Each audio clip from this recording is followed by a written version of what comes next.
Let's start our fifth session, but like Jason figured it out, it's actually the fourth day we are meeting here. It's not the fifth. But last 2 weeks we did not have the session, so we sort of broken the episode into two, and we went on a little extra, so that's why it's the fifth one. So let's put our hands together. Sadhu, sadhu, sadhu. So the fifth session starts, or the fourth session starts here. But then today, the fourth session was actually supposed to be around disappointment and uncertainty. I told you that we are going to be disappointed in that. So this is the practical teaching. We are not going to discuss it today. Disappointment. We are going to continue into the nature of mind, because I thought it's better to have a bit of understanding on that part. It's a very important part. And then what I did was I merged some of the more technical details into one. Instead of learning too many technical terms, Pali words and all, it's better to have a more relaxed understanding, not burdened with technical jargon, terminology. Of course, we need it to continue the discussion. I see, writing down, it's like a school. It's very important, but then the real learning is something very simple. People back in the day, they did not have all this jargon, but they understood something very profound in a very simple manner. What we discussed last week, or the last two sessions, was we looked at cost of happiness, how the cost of happiness keeps increasing as we age, especially that as we go on in our time, we need to spend more and more money on having fun. As a kid, we were very satisfied with a very few things, but as we age, we need to top it up almost to a great amount that we need to continuously invest on it. And to do that, it requires a lot of effort in terms of time or money or energy. And we also notice that how we are out of sync at any given point. When we are young, we have the time, energy, but not so much of money. And then middle part, like the young adults, they have the money, they have the energy, but they don't have the time. And as you grow, there's no energy to enjoy life. So we seem to be out of those three resources. And having fun is also not very easy. It requires a lot of effort.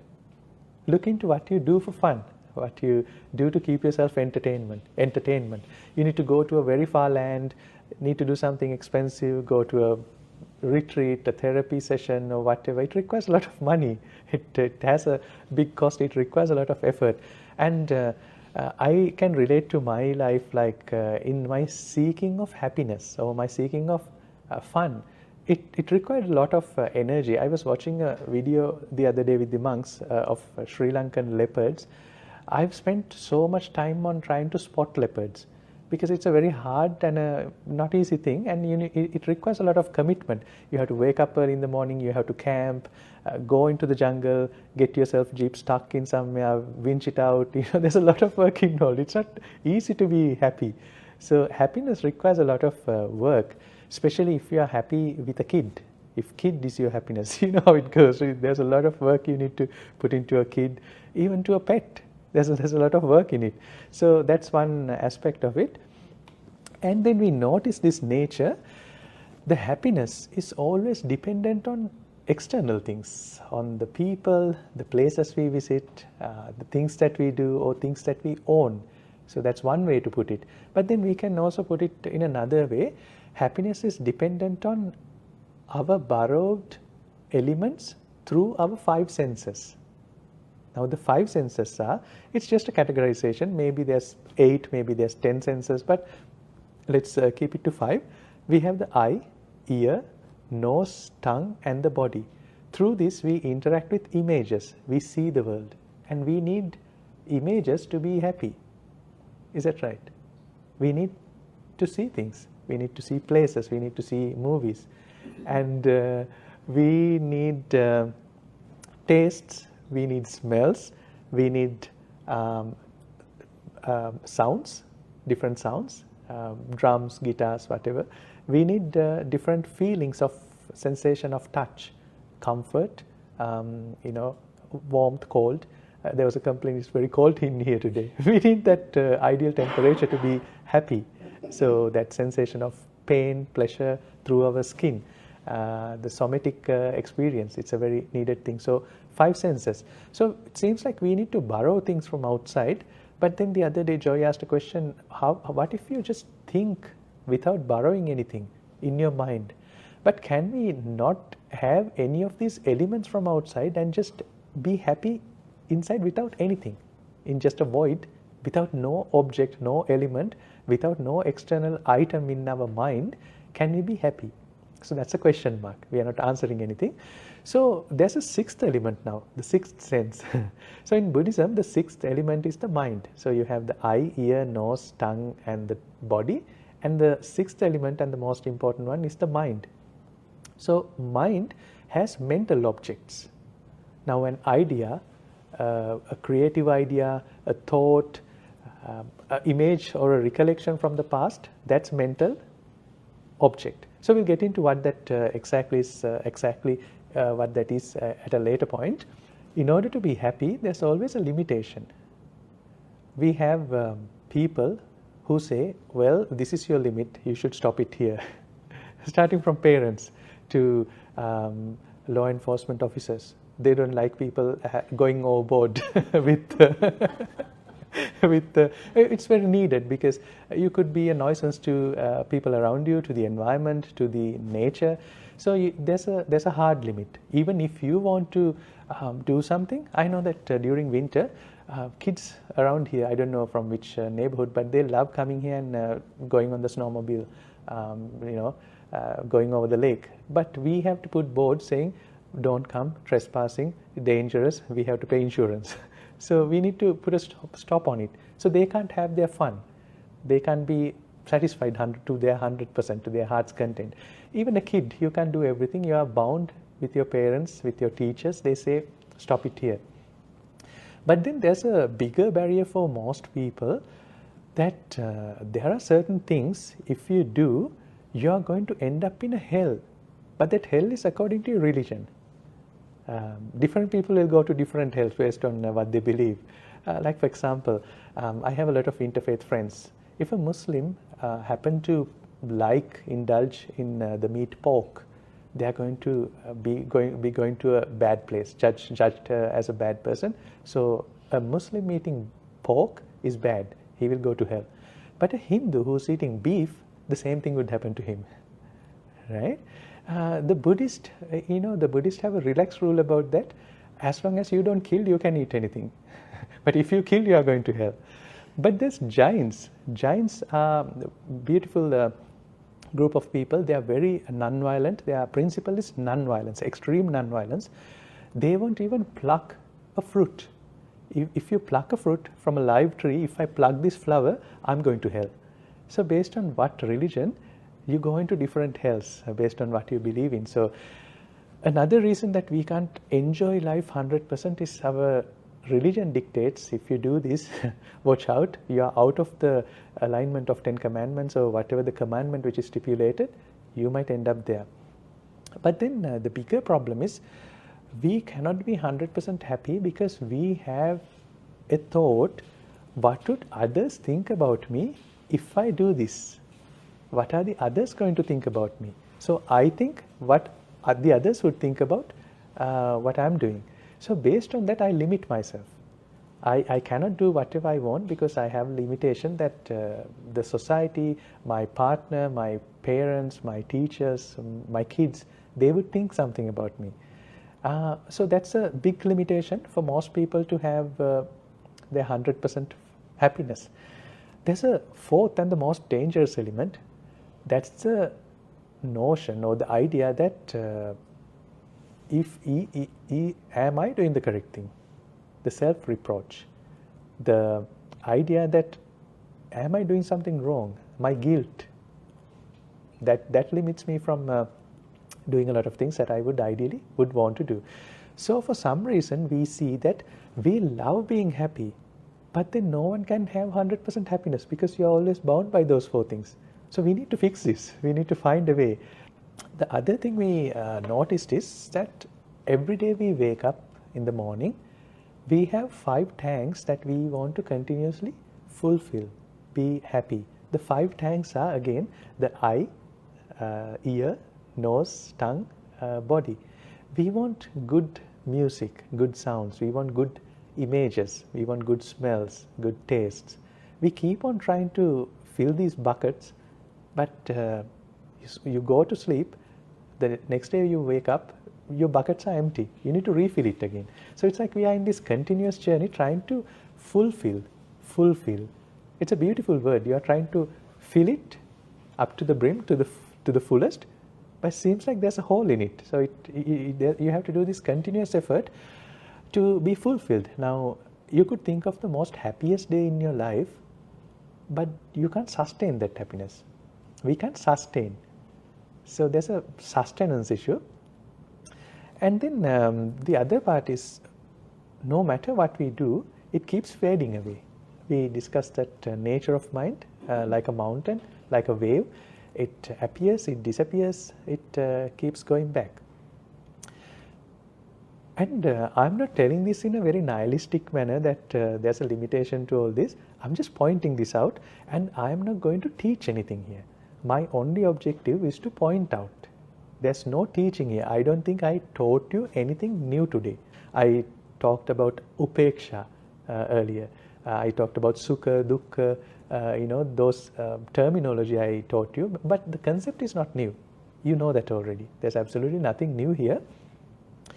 Now that we are exploring happiness, it's also important to go into to see the shades of happiness. We call it happiness. I used to put one word happiness, but they are not the same. There's a range into it. To begin with, that let's call a few names. Let's put some words into that.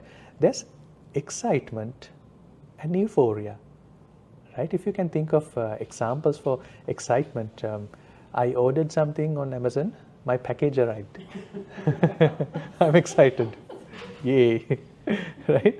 And I wanted to get something done. I had a wish. I did it. Yesterday I met someone. He's going for the Toronto marathon. So, and he was doing it for the last few years, and he wanted to go. I'm sure that when he finishes the line, he's going to be euphoric. Wow! I practiced for so long.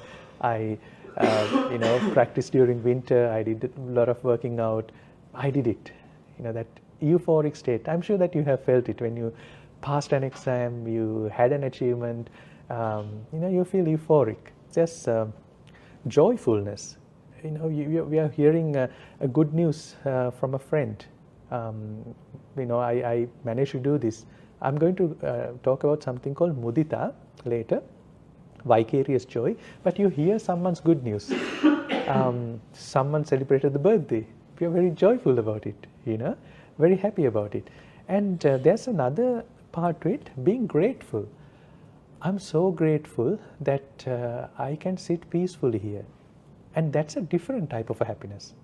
Have you experienced that? I'm sure that, again, everyone has experienced this in different parts of your life. You can feel so grateful and become very euphoric, very happy with that, very pleasant feeling of happy feeling. And then you can be peaceful. I put a meditating image.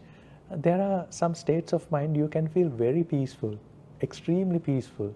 And that's also happiness, but it's very different to excitement-based happiness. So it's very different. It's very mellow, it's very mild, very subtle, but very peaceful. And then again, I like my favorite type of beings, the kids, very content. They are very happy, very content. So it's a different type of happiness. But then if you look at what we need to do in order to gain this happiness, that sometimes we need to hurt others. It comes at the expense of hurting someone. Like especially when you win a race. When you win the race, a lot of people are losing the race. So it comes at stealing from someone. It might not be called stealing, but stealing is a cultural norm. We building this house here, is that stealing? Well, It's very normal in Canada that we do the land acknowledgement. In Australia, in many countries, that we do the land acknowledgement. Have we taken this from someone? But forget about the people. Have we taken this from the animals? We don't think about that. In fact, every time I go on the road, I see the impact that humans have made on the world. We are so selfish. We are very selfish beings. We have just completely claimed it as if it's completely ours. We have built roads, we have put things, the previous owner here did a lot of work to conserve the turtles. Oh, on that note, when you go tonight, when you go pull out after the session, look for the turtles. The turtles have come out. They're out of hibernation, so they might be around. So our previous owner of this property, she took great extent so that humans won't interfere with the turtle migration pattern. So she built with the city that a culvert underneath the road, because that was their migration pattern. They were here way earlier than we were. But then we have built a road blocking that path. So we need to steal, we need to hurt someone to be excited, euphoric. That's kind of sad if you think about it, but certain things are ignored. Like we are using electricity here, we are using batteries here, but these batteries come from Africa, they come from different countries. You have to extract them, there's a lot of pollution, and someone is suffering because of our comfort. We don't necessarily think of it that way, we even call it very ethical, but the most ethical thing, aren't we still hurting someone? That's why I like the Jains. They really think about it. They even don't pluck this flower. They don't even hurt any natural living thing. So if you look at all the animistic religions, they are not even called religions, the animistic practices. Animism is the most early form of worshipping. I really love it because they want to be in total harmony with the nature. Even if they kill, that's for food. Not for game, not for entertainment. So it's a beautiful philosophy. You take what is needed, but not for you to feel good about it. It's a beautiful, harmonious philosophy. I think you cannot not harm anyone, but at least it's the least amount of harm. Why I say that, if you look at the walnut trees here, you might think the trees are peaceful, they are okay, but the walnut trees, they have this chemical, nothing would grow under them. They are very toxic. So they are very toxic to the other plants. There's competition between plants. You keep two plants together, they are going to compete for sun. The fittest is going to survive. So even they are not very innocent. That comes at the expense of someone who's weaker. So we see that you can feel euphoric, excited, but the moment you get that test score, you have defeated so many who did not get it. So that's one part of it. But then the sort of happiness you gain from generosity tends to be slightly different. You're actually helping someone. So it's still happiness, but there's a slight difference in being generous, being benevolent, helping someone else, and then becoming happy. And then the third form, that you are simply content with what you have, and you are in a state of meditation, and you are happy. So now that's a different form. I find that the peacefulness through that type of activity is to be the most harmonious way to live. You're not taking from someone, you're not interacting with someone, you're just peaceful yourself. It's beautiful. We can't, we are always bound by this, except you are a child. If you are a little, if you have no sense in your mind that you are defined as clinically crazy, clinically, crazy in a good way. Clinically, mentally unhealthy, but in a good way, because some parts are depressive, some parts are very euphoric. So if you're in the euphoria, it's good, but we can't sustain it. So we cannot be happy out of a void, or at least with few things. It's very difficult for us to be happy. So are the Buddhist monks or the Buddhist path talking about how to become happy without nothing? Is that the discussion? Again, that's a question. I'm not answering that. It's just a question. So because of that, when monks go to a Starbucks, you know how they order Starbucks. A monk would say, I'll have a cup of nothing, but make it grande. So let's see if it's possible at least to become happy without anything. So that's our question today. Is that possible? If there's at least a slightest possibility, without borrowing things from outside, without consuming things from outside, can we do that? So I'm going to introduce you to some of the technical, some of the words here. How do we, what are the paths available to become happy?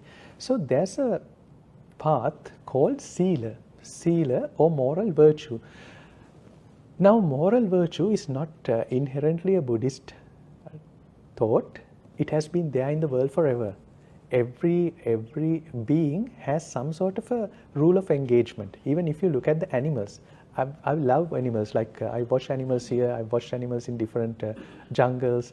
They have their own set of rules. I've seen very atrocious behavior of animals, but they also have very human, it's wrong to say, it's wrong to correct it saying human because we are taking the yardstick of humans, but they have certain rules of engagement. They would not hurt a pregnant animal, like within the group. But a pregnant deer can be killed by a leopard, that's okay, because according to their rule, it's okay.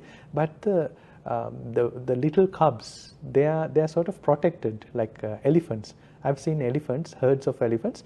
The entire matriarchic society, they gets together to protect the cubs. Even within the buffaloes, water buffaloes, they are very stupid. They call donkeys are stupid, buffaloes are stupid. They are not the most smartest animals, like robins, you know. Robins lay eggs in the most weird places where they are going to fall. And they are not very smart. But then even within those societies, they have virtue. There's some virtue that they stick to. So humans, let's limit it to humans.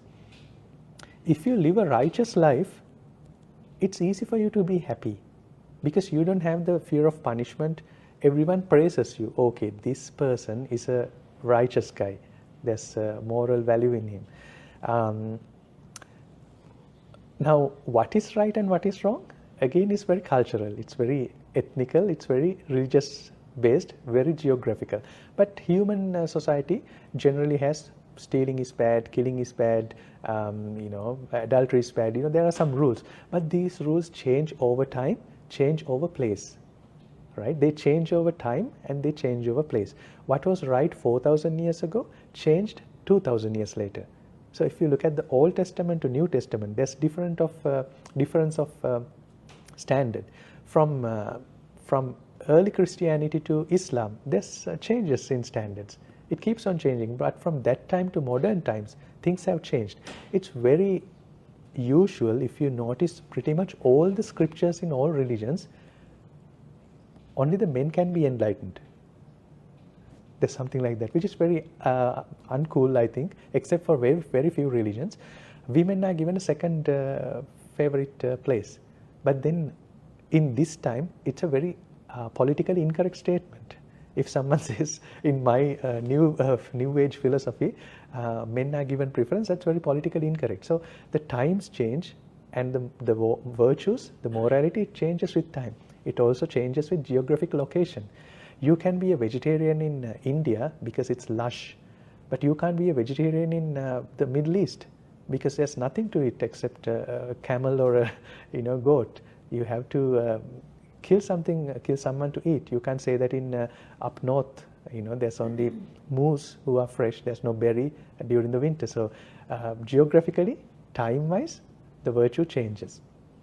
But then the generosity, the acts of generosity, it is timeless. You can be generous and you can feel good with that. And again, people would tell that, wow, you're a good person because you're a helping person. So the philanthropy, even we are a charitable organization. We can give receipts, for donations. And people would say, you know what, I've donated so much to this charitable organization. I, did this much. So telling that, putting it on your social media, it gives you that validation. People are going to take you as a good person. They're not going to blame you for that, usually. So that's another way to feel good, virtue and generosity. And there's another one called bhavana or meditation. Now the word bhavana is a very limiting word. It is not meditation per se, because I put a few words. Is it going into a trance? Is it concentrating on something? Is it jhana or dhyana? That's another word I'm going to explain in a little bit. So we need to look into that. But then I'm going to introduce you to the Buddhist way of looking at it. Most religions again would say indulging is bad. I just said that when we indulge, we need to borrow from someone or steal from someone. So most of the religions, if you look at, they would say indulgence is bad, except for maybe paganism. Paganism is okay with hedonism. The idea of entertaining yourself, hedonism is sort of praised. But most other religions, Catholicism, Islam, Buddhism, Jainism, would say indulging is bad. But then this discussion came up over the last meditation retreat. I mentioned that the Buddhist view of indulging is not that. You are doing unconscious indulging. Your way of indulging is wrong. For example, during the retreat we did a food meditation. We ate food mindfully. If you eat anything mindfully, you can be very satisfied with the experience you have. It's just we don't do it mindfully. While eating the food, we are thinking about something else. So our mind is based on something else. We are not really enjoying our five senses. The experiential part we are ignoring. We are more fixated on the thinking part. We are thinking about things. We have conceptual ideas to say, if I'm drinking water, it has to be Perrier, like sparkling water. It has to come from the fountain in Alps. We have that idea, the conceptual idea. But if you just drink water and then enjoy the water, you can indulge in that without a conceptual indulgence. So although that indulging part is branded as a bad thing, if you mindfully do that, you might find that it's a good thing and you don't have to steal from others, because you are just taking the correct amount, the enough amount. You can be very satisfied with very few things by looking at a flower, by looking at a something, but not thinking about the beauty of the flower, but just by looking at the color. And that color does not have a good or bad, just looking at it. Let's park it for a moment. I'll explain it to you further at a later point. But then this is how I see it. This is how it is prescribed in Buddhism. If you can be generous, if you can be benevolent, which means that you have resources, time, money or energy. You have these resources. Being generous means that you have to give these resources to someone. So if you can give these resources, or if you are willing to give these resources, it means that you are also going to be comfortable not using that resource. So you are preconditioning your mind, okay, fine, I have my bottle of water, but I'm going to give it to someone. I might be thirsty in the next 2 hours, but that's okay. I'm going to get used to it. I'm fine with it. So if someone can think that way only, he can really be generous. Right? One could say it's something that you can practice. More you give, more conditioned you will become to accept anything in life. So it could go both ways. We don't know which comes first. It's a bit of a chicken and egg. If you become more generous, your mind can be trained or be conditioned to a place where you're okay to accept any condition. Or maybe you have that acceptance. I'm fine with anything. I can give what I have. Right? It could be either. But what happens is, through this generosity, you develop the nature to be happy with anything you get. Not specific things that you really want to, you must have. I'm happy with anything. So that leads to moral virtue. So it's not a abstinence. I'm not sticking to a principle. It's just I'm satisfied. So I have an automatic virtue. So there's a big difference between the two. So in Buddhism, we don't have a rule book saying abstain from killing, abstain from lying. It's a different concept. Try to find out what is the root cause for your killing. Try to fix that, and then you don't have to abstain from anything. So Buddhism is not a path of abstinence, right? But some Buddhists, they abstain from certain things, which is also okay, because in society we anyway abstain from things. For example, we drive on a particular side of the road. We don't drive on both sides. So we abstain for cohesion, for group cohesion. We need to stick to certain rules. But then the Buddhist idea of sila, or the moral virtue, is that you are not sticking by a rule book, or you are not sticking by a set of principles or abstinence. You just understand that you can live with anything happily, you can be content with anything happily, so you don't have the need. So you would find a person who's not killing an animal or not hurting an animal, another person who's not hurting an animal. One person is not hurting an animal because his religion says don't hurt animals. There's another person who's not hurting an animal, not because of the rule book, because he does not have the need of becoming entertained through hurting an animal. So the same effect, but two different thinking.